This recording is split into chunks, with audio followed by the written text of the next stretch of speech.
Hi guys! Another day, another mini vlog na naman ang buhay namin dito sa isla. At ngayong araw naman ay samahan nyo kami ni Buyok na maghanda para sa nalalapit na bagyo. Pero bago nga ang lahat ay eto nga pala yung update doon sa pinagtatanggal nilang mga water lily mga mare. At sa wakas nga ay naduduungan na nga rin nila ng kanilang mga bangka. Maaga nga pumunta si Buyok sa aming pamalakaya mga mare dahil hahanguin na nga daw niya ang lambat nitong aming Skylab. Oras kasi na lumapit ang bagyo dito sa amin at lumakas nga ang hangin ay maaari nga masagasa ng mga water lily itong aming Skylab at maaari din itong madala. Kaya bago pa man mangyari iyon ay uunahan na nga sila ni Buyok kaya eto tinatanggal na nga niya ang lambat nitong aming Skylab para maitabi. Malayo pa man ang bagyo pero bangsama na nga ng panahon dito sa amin at tingnan nyo naman ang langit at napakadilim. Kalmang-kalma nga ang dagat at yan nga rin ang kasabihan ng matatanda dito sa amin na kapag nga daw tining na tining ang tubig ay malakas nga daw ang paparating na bagyo. Pero hindi naman po talaga dito ang sentro ng bagyo at parang daplis nga lang po kami. Pero syempre mga mare kailangan din nating maging handa para ano't ano man nga ang mangyari ay safe nga itong aming pamalakaya. Alam naman natin mga mare na isa nga ang bagyo sa matitinding kalaban nga namin dito sa dagat. Siya nga pala mga mare, para nga dun sa mga bago palang nakapanood dito sa aming vlog ay dagat talaga ang tawag namin dito imbis na lawa dahil ito nga yung aming nakasanayan. Kaya naman pagpasensyahan nyo na nga po ako kung palaging dagat nga ang tawag ko dito imbis na lawa at sana nga po ay mapatawad nyo ako. So yun na nga mga mare, ito na nga pala lahat ang nakuha ni Buyok na mga isda doon sa kanyang hinangong Skylab at medyo kakaunti nga ang kanyang huli dahil napapalibutan nga ito ng mga water lily. Aangatin nga rin daw niya ang takip ng aming cage at baka nga daw maraming huli ay sayang naman para maisabay na nga sa paghuhulog sa aming cage doon sa laot. Habang nag-aayos nga si Buyok dito sa laot, ako naman ay nagbo-voice over mga mare kaya pagpasensyahan nyo na nga kung marami nga kayong naririnig na mga ibon at kung ano-ano pa.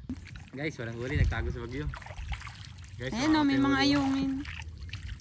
Ilulubog na lang natin lambat. Wala ngang huli itong takip ng aming cage mga mare kaya naman pupunta naman kami ni Buyok doon sa laot dahil mag-aayos naman siya ng mga cage namin doon. Hindi pa nga rin umaalis sa mga water lily dito sa tapat ng aming nayon mga mare pero sigurado na kapag lumakas nga ang habagat ay mababawasan nga ito. Ibababa nga ni Buyok ang lahat ng takip ng aming cage doon sa laot para safe nga ito kahit lumakas man ang hangin. Pero bago nga ibaba ni Buyok ang mga takip ay sasalin muna ni Buyok itong mga nahuli naming isda sa aming Skylab at baka nga magkamatay pa. Bandami nga namin nahuling kakaibang uri ng tilapia mga mare at hindi nga alam ni Buyok kung ano ang tawag dito. Guys, tinan nyo may nahuli dito sa amin na tilapia. Kakaiba, parang may mga guhit-guhit. Wala pa yung presyo sa market kaya yung iba tinatapon lang nila.